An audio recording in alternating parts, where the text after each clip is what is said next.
episode 46 of One Man's Opinion. Today I am reviewing Music Theatre of Connecticut's production of Clybourne Park, written by Norris, directed by Pamela Hill, and running through November 21st at the Music Theatre of Connecticut at 509 Westport Avenue in Norwalk, Connecticut. And if you're enjoying my content and would like to support my channel, please visit my Patreon page where you can, for as little as $1 a month, help me continue my work here. A link will be in the description. Clybourne Park is a piece that I've got mixed feelings about. The story is fascinating enough conceptually, with 2 acts split between 50 years addressing the ongoing issues of race relations in communities predominantly white in the first act and black in the second. But the characters are mostly so unlikable, particularly in the second act, that it can be a bit tedious to watch. Act 1 is set in 1959. Bev, played by Susan Haefner, and Russ, played by Frank Mastrone, are selling their home in Clybourne Park in Chicago. The two lost their son, a Korean War vet, to suicide not too long prior. As a nod to Lorraine Hansberry's A Raisin in the Sun, the family that is buying the house is to be the younger family, the family from A Raisin in the Sun. It's a novel premise, and one where you don't need to know A Raisin in the Sun to follow the events that play out in Clybourne Park. In fact, if you don't know at all the connection of the two plays, it'd be easily missed. The play addresses the fact that there is a black family moving into the all-white neighborhood, and Russ and Bev have to deal with a complaint coming from their neighbor Karl, played by Nick Roesler, who is the same character Karl from A Raisin in the Sun, who tries to buy out the Youngers to prevent them from moving into Clybourne Park. Act 2 is set 50 years later in 2009, when the neighborhood has become a predominantly black community. Steve, played by Roesler, and Lindsey, played by Allie Seibold, are a white couple looking to buy the house to tear it down and build a large home, and in part gentrifying the neighborhood. Kevin, played by S.J. Hanna, and Lena, played by Janeil, are a couple who sit on the housing board and are contesting Steve and Lindsey's proposal, who feel the house has historical significance as the first home to have a black family in the neighborhood. The thing is, Act 1 is mostly great to watch. Bev and Russ are 2 sympathetic characters who are having communication issues because of their grief. The additional anxiety of dealing with a bigot in Karl only exacerbates their stress levels. It causes for great drama, and they defend their choice to approve the sale to the younger family. The second act, though, just derails into an angry mess with no direction. Though it does a great job of presenting the bigotry that can rear its head when it comes to neighborhood racial politics, the play has a problem in having the conflict progress in any way because the characters keep saying no, whether literally or figuratively. The inability for characters to accept anything causes the tension to grow stale as it turns into an "I'm right, no I'm right" situation, and it can only build to a specific point before it becomes tedious.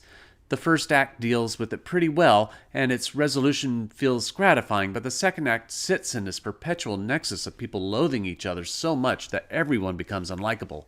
Since Clybourne Park is a Pulitzer and Tony Award-winning play, I'll give to a degree benefit of the doubt, since this is the first time I've seen it, and suggest that it might be the direction of the play that is the problem, where Hill could have toned the conflict down a little before it heightens. But based on the dialogue, I'm not sure how real of a conclusion that is. Act 2 starts with them already distrusting each other. Still, there are narrative issues that are probably described in the stage directions coupled with the dialogue that break some fairly basic rules about theater. One is that you never have a character leave a scene and then re-enter unless they say they will be back later and the play continues up to that moment in time. It weakens the character's resolve of when they left and weakens the conflict. This happens a couple times in the first act. Another issue is Norris's inability to break the rigidity of the characters. It is so full of individuals who say figuratively and literally no so often that the conflict gets stuck like a car in the mud, and the driver keeps revving the engine trying to get out. It starts to overheat and get more intense, but you never go anywhere. This is something to which the second act is very guilty of. My issues with the play aside, the cast commits to the insanity of it all, which is great. I particularly like Mastrone's highly sensitive performance as Russ, and in Act 2 he plays Dan, a workman who discovers a secret in the yard of the house that ties back to the first act. Dan is mostly ancillary, but his moments are genuine and bring some levity and heart to an otherwise bitter second act. Haefner also gives an emotional performance in the first act as Bev. S.J. Hannah and Ray Janeil are both great. Janeil particularly is wonderful as Francine, Bev's housekeeper in the first act. She makes Francine politely quiet, but also keenly intelligent underneath, and knowing what she can and cannot say without getting herself in any serious danger around Karl. Hannah's Kevin in Act 2 has the closest thing to an empathetic character in the vitriolic argument that takes over the scene, as he does his best with the dialogue given to be as empathetic to the bigoted Steve as he can in a losing effort. It could be said that Nick Roesler's performance is what defines the conflict, and he does a fantastic job in having us hate him, which is what we're supposed to do, so good job there. Matt Mancuso, who plays the well-intended Reverend Jim in the first act, and Tom, the attorney for Kevin and Lena in the second act, could have had a little bit more spine to his Reverend Jim, but his Tom was really good. Seibold, who plays Karl's deaf wife, Betsy, is hard to pin down. Some of it's good, but sometimes I think she could have pulled back with the overemphasized dialogue that can be a bit stereotyped in regards to a deaf person speaking verbally or vocally. I like Martin Scott Marchitto's scenic design. It has a good flow around it for characters to exist on and off stage, and in its capacity in both acts, the house feels like it has been well lived in, even when it's empty of furniture. It looks great. In conclusion, I'm a little disappointed. I had not seen Clybourne Park before, and based on its reputation, I was expecting good things. Though there are some strong and beautiful moments in the first act, the storytelling in the script falls apart in its inability to move characters and develop them beyond their base qualities. I think Pamela Hill and the cast do a valiant job in making the play successful, but I'm not a fan of it. Maybe if it was just the first act, I maybe would have been a bit more accepting.